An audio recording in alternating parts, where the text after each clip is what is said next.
All right, Loa, Connor Baxter here, and we're doing some how-to buoy turns. These are my steps, and this is my process for the turning, but everyone is different. Give it a try, see if you like it, and leave a comment if you do. So we're gonna start off with, for me, I'm goofy foot, right foot in front. We're making a right-hand turn, back is to the buoy.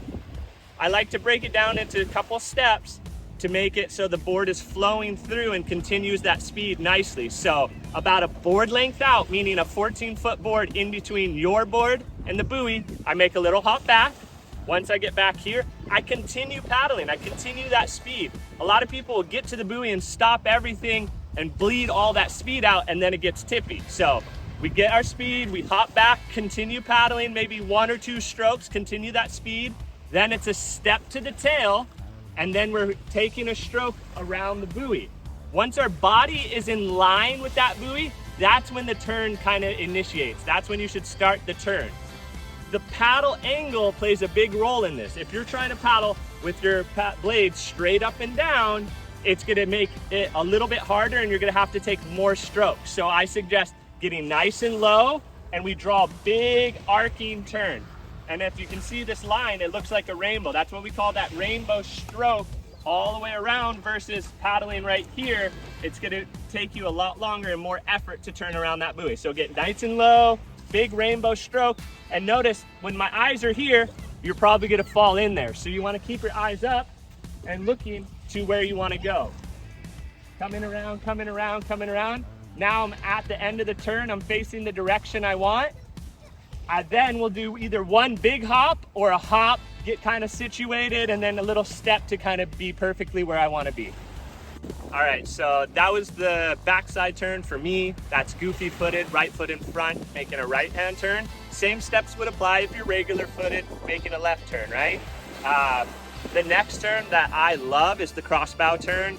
It's probably one of my specialties. I love doing this turn. It's just versatile. I don't personally like switching up my feet for every turn, so this kind of allows me to make a really solid front side turn, especially when you're in a race and you got people on the side of your board. You can't even put your paddle on that opposite rail. You're paddling into your partner or a competitor. So this crossbow really allows you to get clean open water with your paddle, make it around the turn nicely and easily in a really stable position. So same steps, couple little different things, using our paddle and the timing of it.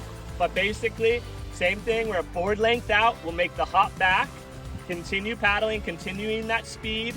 Now, once I'm pretty much even with the buoy or a little bit before, I'll make the step back.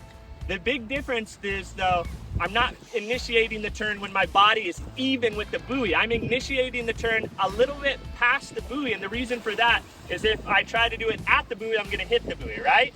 So we go a little bit past that buoy, so that when I cross over, my paddle is in water and not on top of that buoy. So once again, in a little bit more fluid pace, we'll hop back, continue paddling, step back, get a little bit past that buoy, we cross over, and with this one, remember, don't cross your arms, keep your chest open, turn to the side, and put your paddle in. And you want the back of the blade coming towards your nose. You don't want the front of the blade coming towards the nose. Back of the blade towards the nose. Bring yourself around, eyes are looking where you want to go, not down, looking where you want to go. Continue, and then as soon as your paddle gets to the nose of your board, you either have 2 options. You can maybe do another little half stroke in that crossbow kind of positioning, or you can bring your paddle up and over and then finish the turn with the paddle on that other side, continuing on. And then same process, once I get my body and my board to a position I like to head back out and or the direction I need to go, I'll either do a little hop and another hop, or sometimes you're going from the tippy spot of the board to the more stable side of the board. So a big hop right to where I want to go, bring that nose down, it'll kind of initiate getting your board onto a plane. And those are kind of some steps and tips that I like to do for buoy turning.